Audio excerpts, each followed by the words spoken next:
Welcome, everyone, to episode 11 of Talking Talent.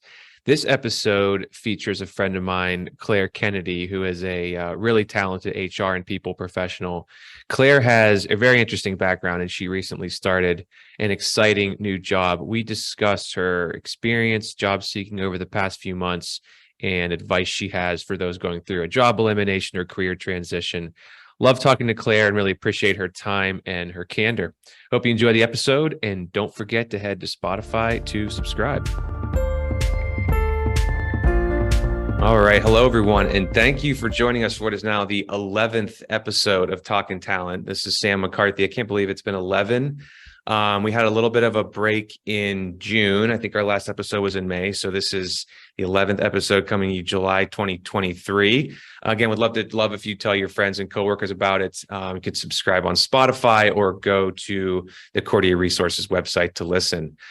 Today, I am joined by a friend of mine and someone in my network that I'm really excited to talk to, Claire Kennedy.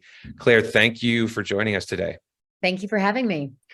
Claire has recently started an exciting new job that I'm really looking forward to hearing about, and we'll discuss her recent career transition. She'll also be able to share some more about her interesting background, spending time building people and talent functions at multiple organizations and much more. So let's get to it. And as people know who've listened, I want to always chat about what was either your first job or something that you did really early in your career that potentially has some correlation to maybe what you're doing now. My first job. Well, one of my, for sure, a job I had in high school was selling Cutco knives. And I always love to talk about that experience because a lot of people sold Cutco knives. And a lot of people have similar experiences, all of which were incredibly positive. But it's such an interesting business, as you know, and they have really young folks out there selling their products. And I was one of them. I think it was the summer before I went to college. I did that full time. It taught me a great deal. It was a real sales job. And I did well at it, and it really kind of started my love of sales. And my first role outside of college, or one of my first roles outside of school, was a sales job. So for sure, there's a through line there, and it was a wonderful experience. So shout out to everyone else who's listening who sold Cutco knives to their friends and their family members and people in their neighborhood at 16, 17 years old. My gosh, I can't believe that you did that in high school. That's wild. I can't even imagine. It's a brilliant business idea, really. Yeah, and I guess I haven't heard about that in a while. I'm assuming Cutco is still around. I has to be. I'm sure the model's still around. Yeah, and you obviously parlayed that into business development roles after college, which then parlayed into talent acquisition, which parlayed yourself into talent acquisition and people ops, and here you are today. So that's awesome. That is not one we've heard before. I've heard a lot of things. That is not one I've heard before. I think generally, though, being able to, that is 100% getting out of your comfort zone, and something that is not a thing that people are generally are like dying to do, right? And so that I can imagine that helped you in a lot of walks of life later on. Yes. Sales is a wonderful place to start your career or to get experience in at some point. There's a dimension of that with every role. Yeah, absolutely. Well, let's get into it. I know we have a lot to talk about. So one of the things that, as I mentioned in the intro, that you had gone through recently was, let's call it a career transition, which is a broad topic, but one that a lot of people are going through right now, whether they're in HR, people ops, talent acquisition, or all kinds of other fields. So just really generally, what advice do you have for those who are going through that process right now? That's a great question. I have a lot of pieces of advice as I've reflected on my time. But I'll offer maybe the big one here, which might seem obvious, but I've got a lot of friends similarly transitioning between jobs right now, and it seems to be the number one thing they've grappled with as well. So while basic, my biggest piece of advice is to establish a schedule and to stick to it. I think the interesting thing about being between jobs for whatever reason is and it, this is the first time in my life I'd really taken space between jobs to figure out what I wanted to do next and where I wanted to go. Not going from having a really built out schedule to not having one at all can be just an incredibly disorienting experience. And so I picked up on that pretty quickly and kind of adopted what I had done in the past that made me successful, which was to think about my weeks just as strategically. What gives you joy? What drains you? Where do you want to spend your time? And then how can you plan for that in advance so that you're not waking up every day kind of determining where to go and where to spend your time. You've got a plan and you can flow through your day like you normally would. And at the end of your day, even if you're in the early phases of your process where maybe you're not having phone calls all day long, you're not questioning where you're spending your time and you're removing a lot of that confusion. It was also incredibly helpful to establish a schedule because once you jump into a job, typically jobs want you there pretty quickly. And it helped get me back in shape after taking like a true break. It helped get me back in shape for what was to come in a new position, waking up early, being more responsive to emails, right? Structuring your day and kind of working full days again. So for a number of reasons, first and foremost, mitigating kind of confusion and the disorientation that comes with not having a schedule. That's my biggest hat tip. Yeah, I really like that. And I know that can be, you're right, that can be so hard. There's so many other things to distract you when you're not busy all the time, or there aren't things feeding you. You're not in back-to-back meetings. Yeah, that can be really difficult. And I imagine too, the one thing that I've heard people talk about, or I've done in the past too, is I've if I was between jobs, was trying to set a goal, kind of a little goal here or there, whether it's today I'm going to do this, and it can be something really minor, or it can be by the end of the week I want to do this. If I didn't have a little bit of that, I would have gone crazy. I would have kind of drifted. I did not do it well in my 20s when I was in between jobs. So did you have any of that, any kind of goal setting, or just being able to check something off a list of here's these 10 things and I want to do half of these this week? Yes. And that's my advice to qualify for both folks that are truly in between jobs, as I initially referenced, or if you're looking for a job while you're currently in a role, but you're still, right, quote unquote, navigating a career transition. It's always best to think about what you need to do and what kind of time you need to put towards it and build it into your actual schedule and calendar. To your point about goals, I think it's paramount that you establish those, even if it's only allotting a certain amount of hours a week to this effort. I think making those decisions in advance so that by the time a week has passed, you feel good about the progress you've made, even if there's no tangible results yet, right? An offer in hand, I think is a game changer when trying to tackle finding a job. If you're between jobs, I think you can much more treat finding a job like a job. And if you're currently in one, the same advice kind of holds. Yeah. No, thank you for sharing. And I know this, about you, and I know that there are a number of people here, and if you're listening in the Washington DC metro area, who know this, but for some context for my next question, Claire built and was a very early employee at both Politico and at Axios, which are obviously two very well-known, reputable brands here in the DC area and obviously across the globe, and built a talent acquisition function at Politico, built a full people operations group at Axios. And so with that context, and those being the two organizations, right, you've really worked for your whole career. Really amazing experience. And so that leads to my question. So you went through a transition, you had a little bit of time off, and you started a new job last month, with an organization called Unit, which right, it's headquartered in New York, right, is in the fintech space, right? So as you call banking as a service, which I had not heard of before. Mm-hmm. Yes, location change from DC to New York, which was a big part of my plan there too. Yeah. And so what ended up making that the right fit for you? I know you and I talked this process about a number of things that you were looking at, and I know there's lots of options out there through the career transition. What made this end up being the right fit? That's a great question. And I'll first offer this to the audience. Which opportunity you pick is always a deeply personal question. So my advice to those going through any sort of career transition is to first sit down and try to really establish what it is you're looking for. Writing that kind of interview rubric for yourself early on in the process is going to help you remain super sharp as you're exploring a bunch of different types of opportunities and navigating a bunch of different types of career conversations. That rubric is what you're going to come back to each and every time. You're going to refine it as you go. But the same advice I'd offer a recruiter on the other side, you need to be really thoughtful about what information you're collecting and how you're measuring opportunities. So create your own rubric. My personal story, as I was looking for a number of different things in an organization. First and foremost, I was looking for people that I thought I'd want to spend a whole lot of time with building a company. Should I go back in-house in a similar capacity? And that means getting a lot of exposure to people through the interview process, which I was very grateful I got here. It's an extraordinary group of people, and I feel really lucky to be a part of that team. For me personally, I was looking for a certain stage of company and a certain size of company, which I got here.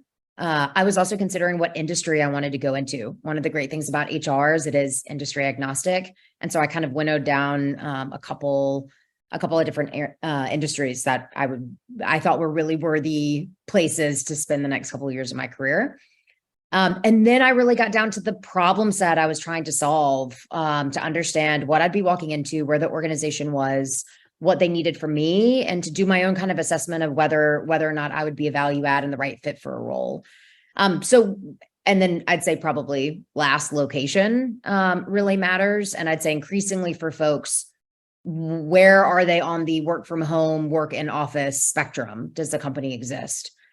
The list is much longer than that, but those are some of the big categories that I'd offer people to look at. That's what I was looking at. And you kind of do your own assessment from there on, what's a nice to have, what's a need to have. And again, doing that as early in the process as possible really helps you refine your search and make sure that you're putting your effort into places that are going to kind of maximize that return.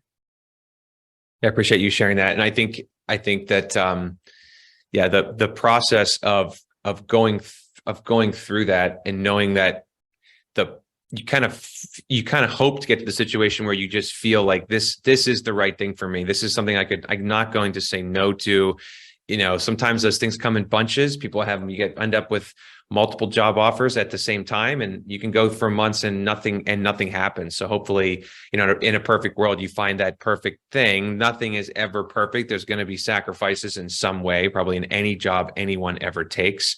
But I love how you walk through that. And I know, to move into the next question is there's obviously been a lot of people who've been affected, especially in the tech, SaaS, in a startup space in the past, let's say year now, maybe year and a half at this point. And especially in the venture-backed space has been hit really hard. What advice do you have for, and I know this may not be your specific experience, but you've dealt and you've interviewed and you've worked with a lot of people in this world. What advice do you have for those who may have been affected by mass layoffs in a heartbeat, where all of a sudden your whole world was just upended? That's a hard question. And I know there are kind of some common refrains out there for people. If you've gone through a particularly hard situation, which frankly, all types of career transitions are, they're all uncomfortable, whether you wanted time off from a company, whether it was your decision to leave and look for something new, whether you're balancing a job while you're interviewing, or whether you were laid off, like whatever variety it is, it's a challenging time and it's unsettling. I think deciding who from your life and network or your kind of quote unquote professional board of people can provide the type of support and feedback you need during the process, I think is key. I think it's really key to have a couple of people that you can talk shop with and bounce ideas off of and kind of ingrain in your transition process to give you feedback and to help you kind of qualify your thinking as you go. So maybe those are obvious. Maybe you've got a couple of mentors that are more than willing to give you your time, or maybe it's not as teed up and you need to reach out to people to kind of get on their radar and ask if they wouldn't mind providing you some coaching or some feedback as you're exploring different opportunities. I think having that support system around you is critical, both to make sure you're actually making the right decision and to make sure that just like mentally, socially, you're taken care of and you feel supported. And a time that, again, it's weird, it's uncomfortable, it's abnormal. And I find that, the more support, the better.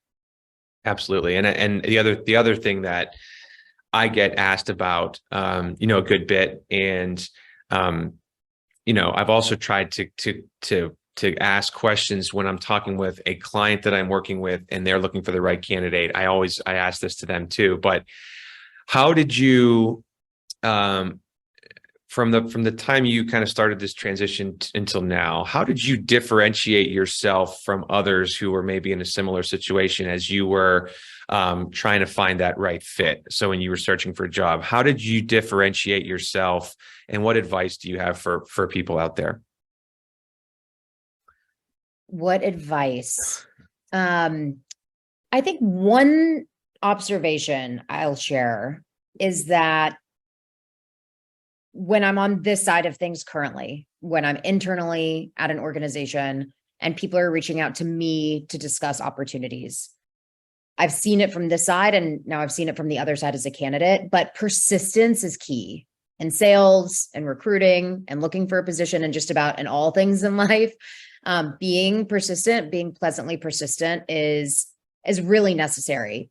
People, even who are good intentioned, who want to help or want to connect, are busy. They're busy with their lives and their current jobs and their current suite of responsibilities. And ultimately, as a candidate, you're having to ask a lot of people for a lot of things, and that can feel uncomfortable. Following up on those asks can feel even more uncomfortable. But I think there's a really polite way to not just reach out to someone or have a great conversation, but to make sure that you're following up with them.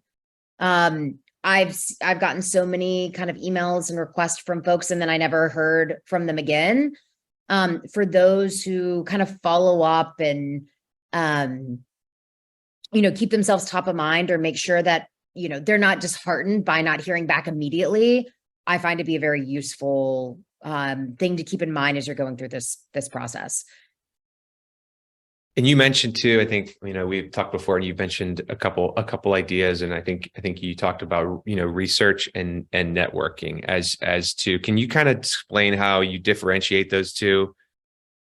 Yeah, I think I kind of looked at how I was spending my time in those two buckets, right? The research bucket is somewhat obvious. That's going to the internet and looking at what companies are growing and hiring, what companies you're interested in, and actually applying for jobs. But to your point, it can be a noisy market, and that's not necessarily, for me at least, a particularly fulfilling exercise, nor do I think it is for most. And so I really tried to balance that with an equal amount, if not a heavier investment in networking, where I was reaching out to folks who were first degree, second degree, third degree, right, from me, or maybe folks I hadn't talked to in a really long time, and re-engaging with them, and then following up with them and making very clear what I was looking for. And that network effect I found to have, for sure, gave me the most kind of ROI on where I was spending my time. So I'd think about dividing your time in those two ways. Don't just be applying and kind of shouting into the void, but having a couple of calls a week, if not a day, with people that you think would be useful to connect with, I think is a good split of time. Yeah, absolutely. And I know the term networking has changed so much over really since March 2020, since our lives all changed with COVID. And I would say a majority of networking now is not done in person at events at night after work. Networking is done in all kinds of different ways. And I think that's a good thing. I know my life has changed in terms of that with networking. And I still do go to things, and I still do go to events and dinners and whatnot, but a large majority of networking is done in other ways and in short snippets of information and in, short exchanges where you don't have the time, not everyone's getting in their cars and going to work every day and then meeting up at the same place and spending 2 hours together. So that is a different cadence and a different skill set, I think, and that is a really important thing. So I would agree. Any kind of help you can get to make yourself comfortable in those situations when you're networking virtually, I think is really important.